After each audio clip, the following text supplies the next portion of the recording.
Welcome to the first episode of Film School Presents, a new series of shorter, theme-centric podcasts that will be dropping on a schedule that we have not determined yet because we came up with the idea today. Yep. This show is called Let's Scare Adam, a show where we make Adam watch horror movies even though he hates it. I am your host and I guess tormentor, Josh, aka J-Luke. I'm joined with the most esteemed of guests. He's the host of Film School, Adam. How you doing, Adam? I'm fantastic. Also the man with the best taste in movies, I might add. And we'll move on from that really quickly. Thinks one man. You can follow us on Instagram at films_cool podcast and on Letterboxd at JLuke for me and at King Frogby for Adam. Okay, so why are we here, Adam? We are here because Josh is making me watch a whole bunch of horror films, and today we watched The Host. Host. We should say Host, because The Host is another movie. Okay, sorry. We may watch down the line. So The Host is a film directed by Rob Savage. It's filmed post-COVID, so it's set in a Zoom call. Mm-hmm. So it's, I don't know, it reminds me of Unfriended and, is it Screening? Searching. John Cho. Yeah, yep. And man, this is good horror. It is. It is very good horror. Like, when I was watching it and when I was commenting on it the other day, I forgot to mention that I was pretty sure it was based on a YouTube prank that he had pulled on these set of friends last year. And before hopping on, I did a hostly duty and looked at it, and it sure was. He pulled off an actual live prank on his friends on a Zoom call in April last year. And you may have seen it, it's the shot, they're all on the Zoom call, and he's like, oh, I'm hearing something in the attic. And you see the ladder come down, and he checks the ladder, and then you see something quickly, and he falls, and it's just his legs on the webcam. Oh, no, I didn't know. And his friends freaked out. But he's a special effects designer, so I think you'd assume that it was a piss take. So get this, so I'm watching this in a Zoom call. And so I've got my screen up, I've got her screen up underneath me, and then, the film. And, as I'm watching, I'm like, is this going to be, one of those things where, they expect people to watch it, while watching it over Zoom? And then I thought that it was going to be some sort of psychological thing where is this the Zoom call we're in? Or people are looking in from the outside on some people's Zoom call as a breaking the fourth wall. Yeah. But then as it starts to ramp up in terms of horror, there's that bit where she puts the recording on of herself walking in the background, and then all of a sudden it goes slam, and her head comes through. Right as that happens, I'm in the middle of the Zoom, in the call myself. The person that I'm with disconnects as her head slams, and I'm you've seen the recordings of me. Yeah. I flip out. I go so red. I'm scared out of my mind. Oh man. So, as I was saying on the Film School podcast, this movie doesn't reinvent the wheel, but it does what it does super, super well. And I'm not usually one for the jump scare type horror, but when it's done well, it's the best. And it's not the greatest movie you're going to watch, but you are not going to be having the most relaxed time. Even I wasn't. Oh, I would say that the thing that this movie does so well as well is it totally gives you that it feels like you're in a Zoom call, just the way that the people are interacting.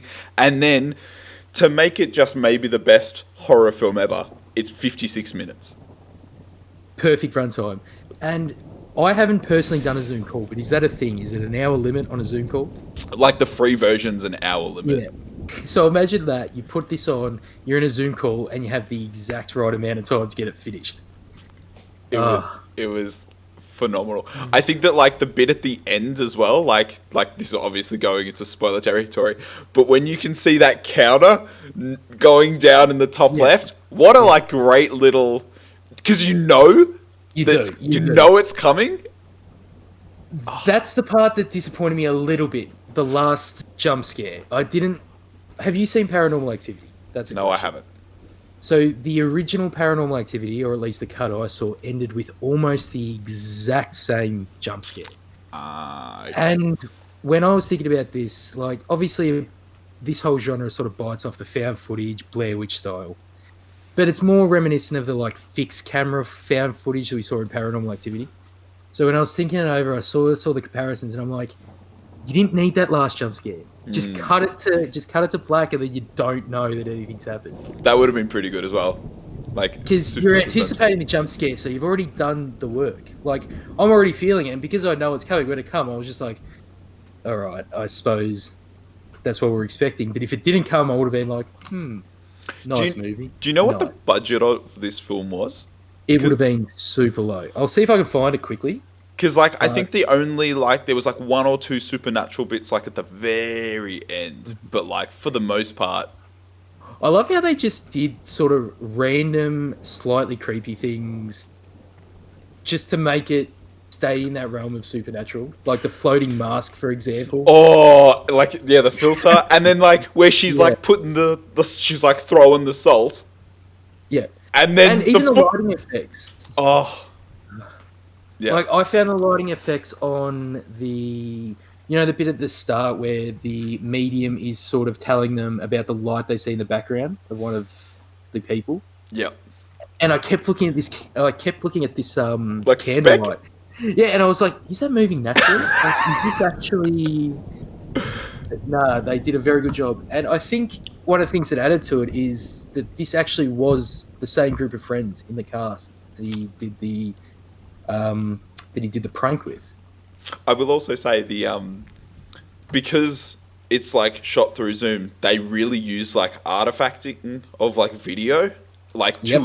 to its benefit. Like the quality of like webcam definitely like makes it more stressful. I will say this is my biggest critique of the film. Right Yeah. at the end, everyone's disconnected from the camera or from the Zoom call, and the lady still carries her laptop around, and I'm Yes. like. Hmm. Hmm. Did you find yourself relating to any of the characters specifically? Because I did. I have one that her reactions are related to strongly. Oh, the girl who hid under the blanket. Yeah, so she was the one who had the recording of her walking back and forth, Oh no wasn't no it? no no no! Oh, you were the piss taker, the I one was, that yeah, I was the one in the top left, like the you were piss the one taker, who's you were the one who started this whole. Oh no, you were the one drinking the wine. drinking I the thought you were wine. talking. No I no no, thought you were yeah, talking the about one the drink, glasses on. the one who like ended up falling out the window and like smashing through the table. Ooh, good one. No, see, I saw you more as the girl with the glasses who had Oh, such a great story because it just seems like a you thing to do. You like to stir the pot. I do like to see the But pot. I was definitely the girl who was walking back and forth in the replay and who was smashing her head against the keyboard. Yep. Just because in horror films, I don't feel a sense of tension too heavily. But in real life situations, I'd be like, these guys are doing the stupidest shit and it's all going to come back on me.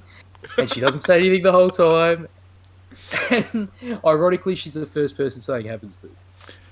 Yeah, yeah. I would say that, like, yeah. I'm definitely the girl who hides under the blanket at the end. Like, she's under the blanket for a solid 10 minutes while all of her friends are dying, and I'm like, if this shit's happening to me, I'm out.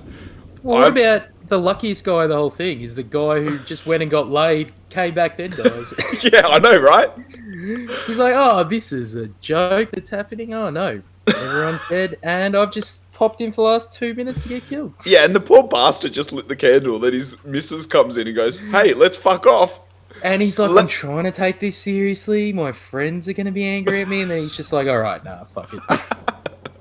I think, yeah, like it was really impressive, especially like all the practical effects of like the stuff flying through the kitchens and like through the buildings. I want to say that like I would have turned the lights on a lot sooner, and no one turns the lights on. Like, does the power go out entirely. That's true. That's true. Power's on in most of the houses, but like Haley's house, the power's never on. And I'm like, That's why? Turn the lights on, guys. That's step one. I was thinking, in terms of all these screen capture horror films, or screen capture films in general, this one had the best layout. Like, we weren't forever trying to half read text in corners. It wasn't a bunch of Facebook comments that were scrolling through. You just got exactly what you needed. No, all killer, no filler. It was all film. Like, yeah, there was no interacting. Like, I kept thinking that someone was gonna like join the Zoom call and the number would change down the bottom, or like someone else was watching or something like that. But nah, it never happened. Nah. And it was just focused on like what was happening on the individual screens. And this is one of those movies that sets out with one job. It wants to scare you, and Succeeds. it did. Yeah. Absolutely succeeds. And I think that pretty much wraps it up on host. Now, I presented Adam with 3 options for a few films for the next time we get around to doing one of these Let's Scare Adams. I've presented him with the remake of Evil Dead, released in 2013, the remake of Suspiria, which was released in 2018, or a little film called Green Room that was released in 2015. What do we go with, Adam? We're going to go with Evil Dead. Evil Dead. I've seen this twice this year. Oh, okay. Love this movie. Okay. Let me just say that we're not going for the same sort of horror. We're going for quite a gore fest on that one, and I'm looking forward to it. Okay, sweet. I'll look forward to it, and we'll do those other ones later on. Yep. Until then, I've been Josh. This has been Adam. Yep. Catch you later. And I think we accomplished our goal of scaring Adam this week. Absolutely. Check this movie out. Host. Directed by Rob Savage. Streaming exclusively on Shudder. Like to also get that in there.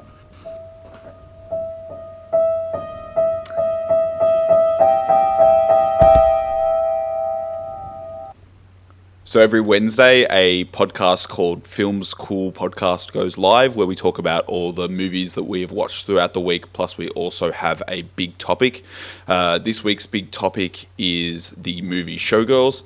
Hope you guys give it a listen, and thanks so much for listening to this first episode of Let's Scare Adam. Have a great rest of your night.